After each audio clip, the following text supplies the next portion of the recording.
Bonjour et bienvenue sur ce nouvel épisode de l'Index des pierres de Chris Kerr. Je suis Meb Crystal, votre guide holistique spécialisé dans la lithothérapie. Je vous accompagne dans la meilleure version de vous-même. Pour me connaître mieux, il suffit de vous rendre sur mebcrystal.com. Aujourd'hui, je vous parle de la pétalite.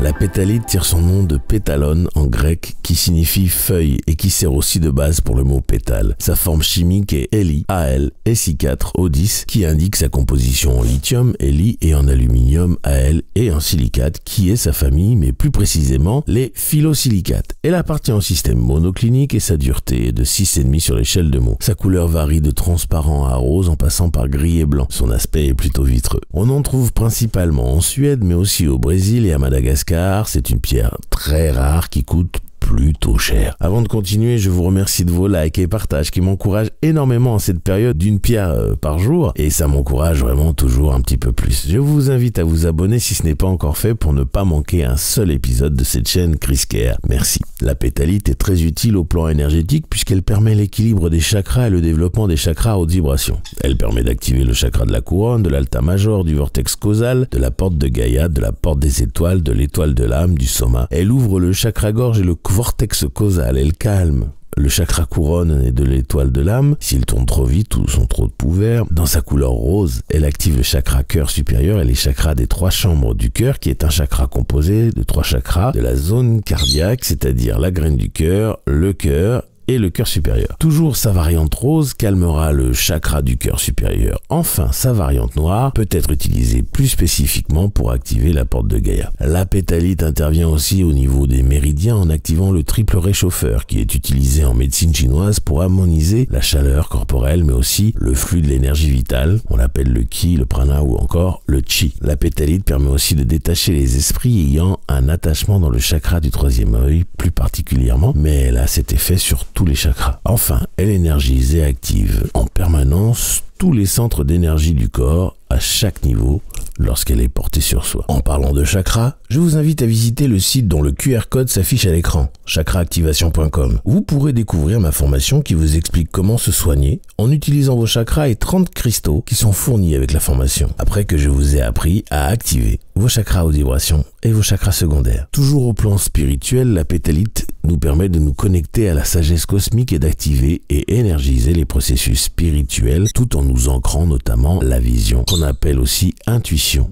ou clairvoyance. On peut l'utiliser pour nettoyer notre aura et notre corps émotionnel. Pour ce corps subtil, la variante rose est la plus appropriée, mais aussi pour guérir notre âme, peu importe sa couleur. Cette pierre est très utile pour couper les liens énergétiques en intégrant les soi supérieurs des personnes impliquées et en neutralisant les manipulations à tous les niveaux. La pétalite est aussi merveilleuse pour couper les cordes karmiques ou travailler sur la guérison ancestrale et familiale, remontant à une époque avant que ces dysfonctionnements ne se manifestent. Étant une pierre de haute vibration, elle aide à la méditation et à l'harmonisation spirituelle, mais aussi à recevoir des guidances et communiquer avec les anges, ce qui lui vaut son petit surnom de la pierre des anges. De plus, elle favorise l'évolution de nos capacités métaphysiques et la connexion avec les niveaux supérieurs de connaissances ainsi que la purification spirituelle. Et elle facilite l'expression verbale des visions que l'on peut avoir. La pétalite est une pierre chamanique offrant un environnement sûr pour les canalisations et nous permet d'accéder à des dimensions de manière calme et claire afin que les causes des problèmes puissent être identifiées et transmutées. Là aussi,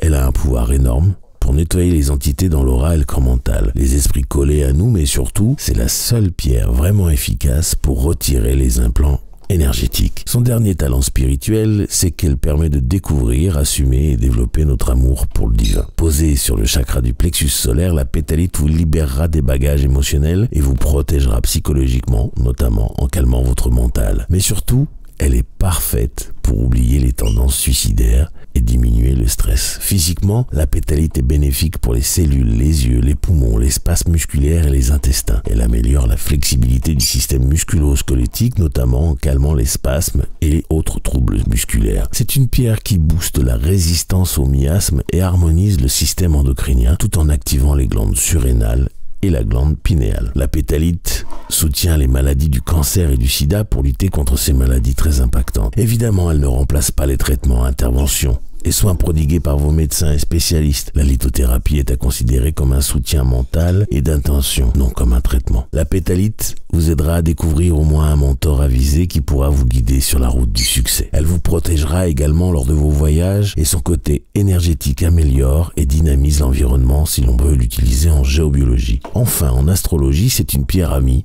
des cancers et des lions, mais aussi un compagnon de lune pour les personnes qui ont la lune en cancer. La pétalite est d'ailleurs une très bonne pierre pour travailler avec l'énergie de la lune. J'ai fait tout le tour de la pétalite. Je vous remercie de m'avoir écouté jusque-là. Si vous avez des questions, bien entendu, ou des témoignages à son sujet, je vous invite à les laisser en commentaire ou encore à m'envoyer un email à podcast@mebcrystal.com. Je vous invite à vous abonner, liker et partager ce podcast au maximum à ceux qui le méritent autour de vous pour que le savoir sur les bienfaits des pierres se développe au mieux, le plus rapidement possible. Je vous en remercie d'avance. Je vous affiche tous mes sites en commençant par mebcrystal.com où vous pouvez tout savoir sur les soins énergétiques et holistiques, la lithothérapie et aussi prendre rendez-vous avec moi pour un soin. La boutique chriscare.com pour vous équiper de tout ce dont vous avez besoin pour faire vos rituels. Enfin, la formation chakraactivation.com où je vous apprends comment vous soigner seul avec des cristaux par l'intermédiaire des chakras après que je vous ai appris à activer vos chakras haute vibration et secondaires. Pour vous y rendre, il suffit de flasher le QR code correspondant ou de cliquer sur les liens dans la description. Je vous laisse retourner à vos occupations et je vous envoie tout mon amour en demandant à l'univers de vous baigner dans les meilleures énergies possibles.